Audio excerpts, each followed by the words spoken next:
Hello guys, once again Ashwaroda is with you, teacher of APS.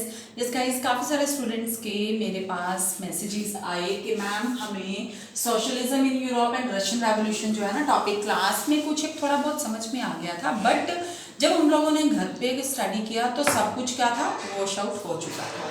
तो मैंने ये सोचा कि आप लोगों को इजी करने के लिए मैं इस चैप्टर की वीडियो डाल देती हूँ जिससे आप लोगों को ये चैप्टर बहुत इजीली समझ में आ जाए। तो यस, ये chapter socialism in Europe and Russian revolution, second chapter है आपका 9th क्लास का। तो फिर इसमें आप लोगों को सबसे पहले मैं एक बात क्लियर कर देना चाहूंगी कि इस रेवोल्यूशन और यूरोप का आफ्टर ऑल क्या फंडा है। मोस्ट ऑफ द स्टूडेंट्स सबसे पहले तो इस बात में ही कंफ्यूज हो जाते हैं कि ये चैप्टर जो है बेसिकली किस कंट्री के बारे में है। फ्रांस के बारे में है, इटली के बारे में है, रशिया के बारे में है या जर्मनी के बारे में है, क्योंकि इन सभी कंट्रीज का ही डिस्कशन जो है इस चैप्टर में चलती है। तो मोस्ट ऑफ द स्टूडेंट्स जो है वो कंफ्यूज हो जाते हैं। तो ये स्टूडेंट्स मैं आप लोगों को एक बात क्लियर कर देती हूँ, यूरोप जो है ना एक बहुत बड़ा कॉन्टिनेंट है। ये एक बहुत बड़ा कॉन्टिनेंट है, तो ये सारी की सारी कंट्रीज जो हैं इस कॉन्टिनेंट में आती हैं। क्लियर? तो अब आप लोगों ने इस चीज को लेके कंफ्यूज नहीं होना कि ये इस चैप्टर में यूरोप का तो कोई डिस्कशन ही नहीं हो रहा। कभी फ्रांस आ जाता, कभी इटली आ जाता, कभी रशिया आ जाता, तो कभी जर्मनी आ जाता। तो आप लोगों ने इस चीज को लेके कंफ्यूज नहीं होना। तो उसके बाद बात आ जाती है हमारी रेवोल्यूशन की। अब आप लोगों ने इससे पहले फर्स्ट चैप्टर में भी फ्रेंच रेवोल्यूशन में मैं आप लोगों को ये पूरा चैप्टर एक्सप्लेन कर चुकी हूँ, फ्रेंच रेवोल्यूशन। तो एक बार फिर से मैं आप लोगों को रेवोल्यूशन का मीनिंग क्लियर करने जा रही हूँ। रेवोल्यूशन का मीनिंग होता है फाइट फॉर राइट्स। जब लोग अपने राइट के लिए लड़ते हैं, that is known as revolution. Clear? तो अब हम चैप्टर को स्टार्ट करने जा रहे हैं। चैप्टर क्या है आपका? आपके इस चैप्टर का फर्स्ट पेज ही क्या है? The age of social change. Yes, age of social change क्या कहता है? The French revolution opened up the possibility of creating a democratic change in the society. Yes, जब यूरोप की एक कंट्री है फ्रांस, जब फ्रांस में लुई 16 का राज था, लेकिन लुई 16 जब मोनार्क में था उसके बाद उसको ग्लूटन कर दिया गया। अब वहां पे डेमोक्रेसी आ गई थी, यानी कि डेमोक्रेटिक रूल चल पड़ा था। तो जब लोगों ने, बाकी और कंट्रीज ने ये सोचा, जब फ्रांस में रेवोल्यूशन हुआ तो वहां पे एक डेमोक्रेटिक चेंज पॉसिबल हुआ। इसका मतलब क्या है कि और कंट्रीज में भी तो फिर ये चेंज पॉसिबल है, क्योंकि वो भी तो यूरोप की ही कंट्रीज है। सो फ्रेंच रेवोल्यूशन ने ओपन अप कर दी पॉसिबिलिटी किसकी? डेमोक्रेटिक चेंज की। कहां पे? इन the society. Second point, now everyone in the Europe wanted a complete transformation of society. Everyone in the Europe means Europe की हर एक कंट्री अपनी सोसाइटी में एक चेंज लाना चाहती थी, क्योंकि मतलब एक तरह से ना एक रास्ता खुल गया था कि जब फ्रांस में तो यूरोप की एक कंट्री है, जब फ्रांस में ऐसा पॉसिबल हो गया तो बाकी और कंट्रीज में क्यों नहीं हो सकता? तो बाकी और कंट्रीज भी ये चेंज लाना चाहती थी। Third point, there were groups और ideas that look to change society according to their thoughts and vision. अब सभी लोग जो है डिफरेंट थॉट्स के थे, विजन के थे, तो वो अपने अकॉर्डिंग ही अपनी सोसाइटी में चेंज लाना चाहते थे। तो सभी कंट्रीज में जैसे लोग तो नहीं ना हो सकते, तो सभी लोग हर एक तरह के, हर एक डिफरेंट सोच के लोग थे, डिफरेंट विजन के लोग थे। तो ये अपनी तरह से अपनी सोसाइटी को वो ट्रांसफॉर्म करना चाहते थे। This was the age of social change. उसके बाद मैं आप लोगों को बता देती हूँ ग्रुप्स क्या है। अब ये भी चीज जो है, ये भी टॉपिक आपकी बुक में इसी पेज पे ही है, पेज नंबर 25 पे। यूरोप में 3 कैटेगरीज के, 3 टाइप्स के लोग रहते थे, conservatives, radicals, liberals and radicals. 3 category के मतलब कुछ लोग तो कंजर्वेटिव्स थे, कुछ लोग लिबरल्स थे, कुछ लोग रेडिकल्स। जैसे हमारी कंट्री में है ना, कुछ लोग हिंदू हैं, कुछ सिख हैं, कुछ क्रिश्चियन हैं, कुछ कौन है, मोहम्मडन्स हैं। ऐसे हो गया ना। तो ऐसे ही यूरोप में इस टाइप के लोग रहते थे। मतलब ये मैं रिलीजन की बात नहीं कर रही हूँ, वैसे टाइप्स की बात कर रही हूँ, ग्रुप्स की बात कर रही हूँ। तो first one was the conservatives. Conservatives किसे कहेंगे? जैसे कि आपके घर में आपके दादा दादी है ना, कंजर्वेटिव्स इस सोच के लोग थे। जैसे कि आपके घर में आपके दादा दादी जो हैं वो कैसे होते हैं, हम कहते हैं कि आप लोग ऐसा अपने साथ चेंज लेके आओ। जैसे अगर आपके दादा हैं, ठीक है, आपके दादा जो है सपोज कि कुर्ता पजामा पहनते हैं, आप कहोगे नहीं दादाजी आजकल कुर्ता पजामा अच्छा नहीं लगता, आप जीन्स पहना करो। क्या वो इस चेंज को एक्सेप्ट करेंगे? बिल्कुल भी नहीं करेंगे। यानी कि कंजर्वेटिव्स वो होते हैं जो कोई भी चेंज पसंद नहीं करते। वो कहते हैं जैसा चल रहा है बहुत अच्छा चल रहा है, हमें कुछ नहीं चाहिए। दूसरा, अब मैं उस टाइम की बात कर रही हूँ। दूसरा क्या है कि स्लो चेंज। स्लो चेंज यानी कि कंजर्वेटिव्स को उस टाइम में किंग का रूल यानी कि मोनार्क रूल जो पसंद था, वो कहते थे जैसा चल रहा है ठीक है, हमें राजा पसंद है, हमें राजा के रूल में कोई प्रॉब्लम नहीं है, ठीक है। अगर वो कहते हैं कि अगर चेंज करना है तो स्लो चेंज करो, एकदम से सारी सोसाइटी में चेंज नहीं आना चाहिए। तो this was the conservatives. Conservatives की सोच ये थी, इस टाइप की सोच थी। उसके बाद हम बात करते हैं लिबरल्स की। लिबरल्स कैसे थे? लिबरल्स के बारे में क्या है? Tolerance of all religions. Liberals जो थे हर एक टाइप के रिलीजन को इंपॉर्टेंस देते थे। वो कहते थे कि हर तरह के रिलीजन की अपनी अपनी वैल्यू है, किसी भी रिलीजन को वो निग्लेक्ट नहीं करते थे। सेकंड, अपोज किंग, लेकिन उन्हें किंग का रूल बिल्कुल भी पसंद नहीं था, वो किंग को अपोज करते थे। Third, elected parliamentary government. वो कहते थे कि कंट्री में एक इलेक्टेड पार्लियामेंट्री गवर्नमेंट होनी चाहिए, ठीक है। यानी कि इलेक्टेड पार्लियामेंट्री गवर्नमेंट ये इसका मीनिंग क्या है कि देश को चलाने के लिए एक पर्टिकुलर गवर्नमेंट होनी। जैसे हमारी कंट्री में गवर्नमेंट है ना, हमारी कंट्री चल रही है ना उस गवर्नमेंट से, इसी तरह से लिबरल्स ऐसा चाहते थे कि पार्लियामेंट्री टाइप ऑफ गवर्नमेंट होनी चाहिए। Next, independent judiciary. Independent judiciary का मीनिंग क्या है कि जुडिशरी सिस्टम कंट्री में इंडिपेंडेंट होना चाहिए। मींस हर एक पर्सन को जो है क्या इसका लिए हम कहेंगे ना कि हर एक पर्सन को न्याय प्रॉपर मिलना चाहिए। मतलब जुडिशियल सिस्टम प्रॉपर होना चाहिए हर एक के लिए, किसी से किसी तरह की कोई पार्शियलिटी ना की जाए। उसके बाद है did not support universal adult franchise. Liberals जो थे ना वो वोट सिस्टम को सपोर्ट नहीं करते थे। वो ये नहीं चाहते थे कि कंट्री में यूनिवर्सल अडल्ट फ्रेंचाइजी सिस्टम हो। वो ये कहते थे कि, और दूसरी बात है वुमेन को के वोट को तो बिल्कुल भी पसंद नहीं करते थे। वो कहते थे वुमेन तो वोट डालने के लिए नहीं, ठीक है। एक और बात क्या थी यहाँ पे, वो ये कहते थे कि जो मैन लोग जिनके पास अच्छी खासी प्रॉपर्टी है सिर्फ वोट डालने का राइट उन्हें ही होगा, सभी लोगों को नहीं होगा। मतलब यूनिवर्सल अडल्ट फ्रेंचाइजी में क्या है, the man which have the age of 18 or more than 18 that have the right of vote, casting the vote। But वो ये कहते थे कि यूनिवर्सल अडल्ट फ्रेंचाइजी को हम सपोर्ट नहीं करते। जिस पर्सन के पास बहुत अच्छी खासी प्रॉपर्टी है ना वोट वही डाल सकता है, और वुमेन के वोट को तो वो पसंद ही नहीं करते थे। They did not want vote for women. Next is the radicals. अब रेडिकल और लिबरल्स, ये जो दोनों कैटेगरीज थी ना ये ठीक ठाक रिच कैटेगरी थी उस टाइम में यूरोप की।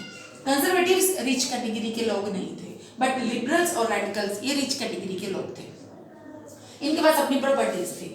रेडिकल्स थे गवर्नमेंट बेस्ड मेजॉरिटी, इनकी तरह ये गवर्नमेंट बेस्ड मेजॉरिटी चाहते थे। गवर्नमेंट बेस्ड मेजॉरिटी का मीनिंग क्या है ये कि कंट्री में जिस कैटेगरी के लोग ज्यादा होंगे उस कैटेगरी की ही गवर्नमेंट होगी। सपोज कि अब जैसे हमारी कंट्री में तो ये तो है नहीं है ना कि हमारी कंट्री में हिंदू ज्यादा तो हिंदू की गवर्नमेंट है। आप पाकिस्तान का एग्जाम्पल ले सकते हो, पाकिस्तान में मोहम्मडन हैं ज्यादा है तो वहां पे वही गवर्नमेंट है, थियोक्रेसी है वहां पे। तो रेडिकल्स यही गवर्नमेंट चाहते थे कि जहां जिस टाइप के लोगों की मेजॉरिटी है वही गवर्नमेंट बननी चाहिए, ठीक है। Next, many of them also supported women suffragette movement. इनमें से काफी सारे लोगों ने वुमेन सफ्रेजेट को सपोर्ट किया। वुमेन सफ्रेजेट जैसे लिबरल्स है ना वुमेन के वोट को पसंद नहीं करते थे। यहाँ पे वुमेन सफ्रेजेट का मीनिंग क्या है कि right of women to vote, women को वोट देने का राइट होना। काफी लोगों ने इस चीज को सपोर्ट किया कि वुमेन को भी वोट डालना चाहिए।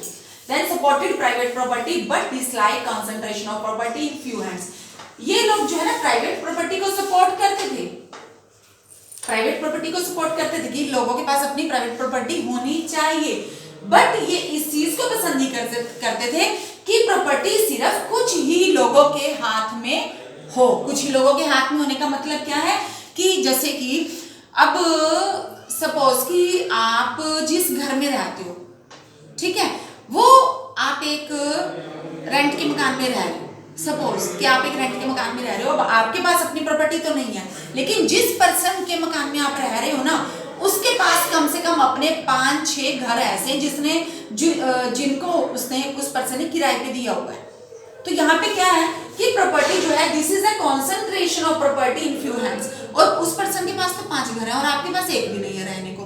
तो ये इस चीज को अपोज करते थे कि सपोर्टेड प्राइवेट प्रॉपर्टी तो होनी चाहिए, लेकिन इसका मतलब ये नहीं है कि प्राइवेट प्रॉपर्टी जो है कुछ एक ही लोगों के हाथ में कॉन्सेंट्रेट हो।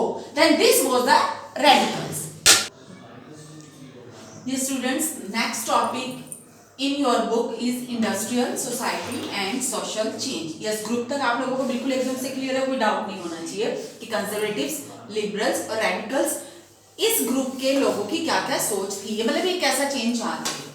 उसके बाद industrial society and social change. अब सोसाइटी में एक इंडस्ट्रियल चेंज हुआ, मतलब इंडस्ट्रीज इस्टेब्लिश हुई। तो इंडस्ट्रीज के इस्टेब्लिश होने से क्या हुआ, it was the time of profound social and economic change. जब इंडस्ट्रियल सोसाइटी बनी तो ये एक ऐसा दौर था जब सोसाइटी में सोशल और इकोनॉमिक चेंज दोनों आए, मतलब कंट्री भी डेवलप होने लगी। किसी भी कंट्री की डेवलपमेंट में इंडस्ट्रियल डेवलपमेंट होती है तो कंट्री की डेवलपमेंट होती है। Next is the new cities come up. अब जब इंडस्ट्रियल डेवलपमेंट होने लगी, इंडस्ट्रियल डेवलपमेंट हुई तो नई नई सिटीज भी सामने आई, यानी कि नई सिटीज बननी शुरू हुई। Next new industrialized regions developed and railway expanded. अब जब नई सिटीज बनी तो नई इंडस्ट्रियलाइज्ड रीजन्स वो डेवलप हुए, और जब इंडस्ट्रियलाइज्ड रीजन्स डेवलप हुए तो रेलवेज भी एक्सपैंड हुई, मतलब नई रेलवे ट्रैक्स जो है एक सिटी से दूसरी सिटीज जो है वो बननी शुरू हो गई, बिछनी शुरू हो गई। तब जब ये सब कुछ हुआ तो उसके बाद क्या आया, इंडस्ट्रियल रेवोल्यूशन अकर हुआ। इंडस्ट्रियल रेवोल्यूशन यानी कि इंडस्ट्रीज को लेके एक चेंज आया। अब इंडस्ट्रियल रेवोल्यूशन की वजह से क्या होने लगा, विलेजेस से मैन, वुमेन और चिल्ड्रन कहाँ जाने लगे, टाउन्स और सिटीज की तरफ। टाउन्स और सिटीज की तरफ क्यों जाने लगे, क्योंकि वहां पे क्या थी, इंडस्ट्रीज थी। जहां विलेजेस में मैन, वुमेन और चिल्ड्रन को कोई काम नहीं मिलता था तो वो टाउन्स और सिटीज की तरफ गए, जिससे कि वहां पे उन्हें कुछ काम मिल सके। ठीक है, अब वो लोग तो आ गए अपने काम को ढूंढते हुए, मतलब विलेजेस से टाउन्स और सिटीज की तरफ मैन, वुमेन और चिल्ड्रन आ गए, लेकिन उन्हें यहाँ पे काफी सारी प्रॉब्लम्स फेस करनी पड़ी। और वो प्रॉब्लम्स क्या थी जो इंडस्ट्रियल रेवोल्यूशन की वजह से हुई थी। First is the long working hours. उन्हें यहाँ पे काफी लंबे समय तक काम करना पड़ता था, मतलब क्या कि 10-10, 12-12, 14-14 घंटे तक, इनके 10, 12 और 14 आवर्स तक उन्हें काम करना पड़ता था। Next poor wages. इतने लंबे समय तक काम करने के बावजूद भी उन्हें जो वेजेस मिलती थी वो बहुत कम मिलती थी। इट मींस कि according to their work wages are not paid to them. Next is the housing problems. अब ना एक तो उन्हें काम करने का समय बहुत ज्यादा था और वेजेस उन्हें मिलती बहुत कम थी, और हाउसिंग फैसिलिटीज भी प्रोवाइड नहीं करवाई गई थी, यानी कि हाउसिंग प्रॉब्लम्स थी। इस चैप्टर में ना अगर आप लोगों ने क्लास में रीड किया हो, आपकी मैम ने आपको रीड करवाया हो, तो एक आपने वर्ड सुना होगा, डॉर्मेट्रीज। डॉर्मेट्रीज क्या होती है, डॉर्मेट्रीज ना एक टाइप की धर्मशाला होती है ना, जैसे आजकल आप लोगों ने धर्मशाला वर्ड सुना होगा। उस धर्मशाला में एक बहुत बड़ा हॉल होता है और वहां पे कोई एक बंदा नहीं रहता। जैसे आप लोगों के घर में आप लोगों का एक पर्सनल एक रूम होता है, ठीक है ना, आप अपने रूम में ही रहते हो, खाते पीते हो या पढ़ते हो, जो कुछ भी होता है। लेकिन उस टाइम में हाउसिंग प्रॉब्लम थी, यानी कि जितने भी लोग विलेजेस से टाउन्स की तरफ आए थे इंडस्ट्रियल रेवोल्यूशन को देखते हुए, यानी हाउसिंग प्रॉब्लम को फेस करना पड़ता था, यानी उन्हें डॉर्मेटरीज में रहना पड़ता था। एक बहुत बड़ा हॉल होता है, वहां पे कम से कम 50 से लेके 100 तक बंदे इकट्ठे रहते हैं, दैट इज द डॉर्मेटरीज। तो हाउसिंग प्रॉब्लम भी काफी आती है, मतलब लोग एक दूसरे के ऊपर गुथम गुथा होके जिसे कहते हैं ना कि सो जाना, वो। Next is the unemployment. अब ऐसा तो नहीं है ना कि जितने भी लोग विलेजेस से आ रहे हैं तो सबको काम मिल रहा है, नहीं था ऐसा। तो काफी सारे लोगों को अनएम्प्लॉयमेंट को भी फेस करना पड़ता था। तो these were the problems due to industrial revolution, जो कि वहां के लोगों को उस टाइम पे फेस करनी पड़ी थी। अब यहाँ पे लोगों को काफी सारी प्रॉब्लम तो फेस करनी पड़ी। जो रेडिकल्स और लिबरल्स थे ना, इन लोगों ने इस प्रॉब्लम का सॉल्यूशन ढूंढने की कोशिश की।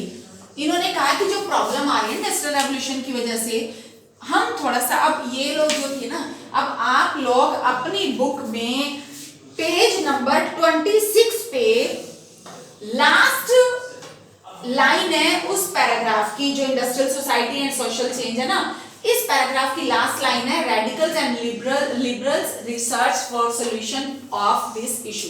अब जो ये इश्यूज आ रहे थे, जो ये प्रॉब्लम्स आ रही थी ना, इन्होंने इस प्रॉब्लम का सॉल्यूशन ढूंढना चाहा, ठीक है। तो इन्होंने क्या सॉल्यूशन ढूंढा? First, the economic and social development should be there. इन्होंने कहा कि किसी भी कंट्री में इकोनॉमिक और सोशल डेवलपमेंट हो सकती है if the workforce in the country was healthy and citizens were educated। अगर काम करने वाले लोग उस कंट्री के हेल्दी होंगे और सिटीजन्स क्या होंगे? एजुकेटेड होंगे, क्योंकि पढ़े लिखे इंसान को किसी भी बात को समझाना बहुत इजी होता है, बजाय इसके कि इलिटरेट अनएजुकेटेड पर्सन को। Next, opposed to privileges. Opposed to privileges, privilege क्या होते हैं? स्पेशल राइट्स होते हैं। तो old aristocracy had by birth, they firmly believe in the value of individual efforts, labor and entrepreneurship। उन्होंने कहा कि सबसे पहले तो एरिस्टोक्रेसी से जो प्रिविलेज मिलते हैं ना, उसको अपोज किया। एरिस्टोक्रेसी क्या होती है? जैसे कि एक राजा होता है, ठीक है, अगर वो राजा है तो ऑब्वियसली जब उसका बेटा है तो वो भी राजा ही बनेगा, चाहे उसे कुछ ना आता हो। लेकिन राजा का बेटा कौन है? राजकुमार तो है ही, है ना। चाहे लोग अपने घर पे बैठ के उसकी बुराई करें, लेकिन उसके सामने तो सिर झुकाएंगे ही, ठीक है। This was the privilege. तो उन्होंने इस प्रिविलेज को अपोज किया। उनका फैमिली बिलीव किसमें था? The value of individual efforts में। उन्होंने कहा कि जो लोग जितने एफर्ट्स करते हैं ना, उन्हें उसके अकॉर्डिंग वैल्यू दी जानी चाहिए। ये नहीं है कि राजा का बेटा है वो, तो उसे चाहे कुछ भी ना आता हो तो उसे सिर पे चढ़ाओ, नहीं। उन्होंने कहा कि जिसकी जितने एफर्ट्स करेगा उसे उतनी वैल्यू दी जाएगी, वो लेबरर हो चाहे वो एंटरप्रेन्योर हो, यानी कि चाहे वो एक लेबर हो, काम करने वाला मजदूर हो, चाहे वो एक बिजनेस चलाने वाला एंटरप्रेन्योर हो। तो ये लोग जितने एफर्ट्स करेंगे, इन्हें उतनी वैल्यू जरूर मिलनी चाहिए। Next, many working men and women who wanted change in the world। अब उन्होंने जो भी ये आए थे ना, मैन, वुमेन और चिल्ड्रन, ये तो यही थे ना, वर्किंग मैन तो सारे, लेबर तो यही थे, काम करने वाले मजदूर लोग तो यही थे ना, जो गांवों से आए थे टाउन्स और सिटीज की तरफ। तो इन्होंने ये सोचा कि रेडिकल और लिबरल्स हमारे लिए इतना कुछ जब कर रहे हैं तो कुछ हमारी भी तो कोई रेस्पॉन्सिबिलिटी बनती है कि हम भी कुछ करें। तो इन्होंने भी रैलियां निकाली, world rally around liberals and radical groups and parties in the early 90s। इन्होंने 19th सेंचुरी में लिबरल्स और रेडिकल्स जो उनके फेवर में इनके प्रॉब्लम्स का सॉल्यूशन ढूंढ रहे थे, इन्होंने भी अपनी कुछ रेस्पॉन्सिबिलिटी दिखाई और रैलियां निकाली कि जिससे ये भी अपना कुछ इसमें कंट्रीब्यूशन दे सके कि अगर ये लोग हमारे लिए इतना कुछ करें तो हम भी कुछ थोड़ा सा शो करें। तो yes students, this was the industrial society and social change। We can say this was the part 1 of socialism in Europe and Russian Revolution। इस part 1 में हम लोगों ने industrial society and social change तक किया। जो आप लोगों की ये पॉइंट्स है ना, आप लोग सोच रहे होंगे कि ये पॉइंट्स आप लोगों की बुक में आपको कहाँ मिलेंगे, तो आप लोगों की बुक में ये पॉइंट्स जो है 27 पेज पे जो आप लोगों के 2 पैराग्राफ्स गिवन है, इसमें जो फर्स्ट पैराग्राफ है 27 पेज का, इसकी 5th लाइन से अगर आप स्टार्ट कीजिए तो द वर्कफोर्स से आपको स्टार्ट हो जाएगा और इस पैराग्राफ के एंड तक आप लोगों को ये सारे पॉइंट्स मिल जाएंगे आपकी बुक में. Okay, now today till here. Next topic जो है वो नेक्स्ट पार्ट में आप लोगों को फिर से शो किया जाए. Till then bye bye.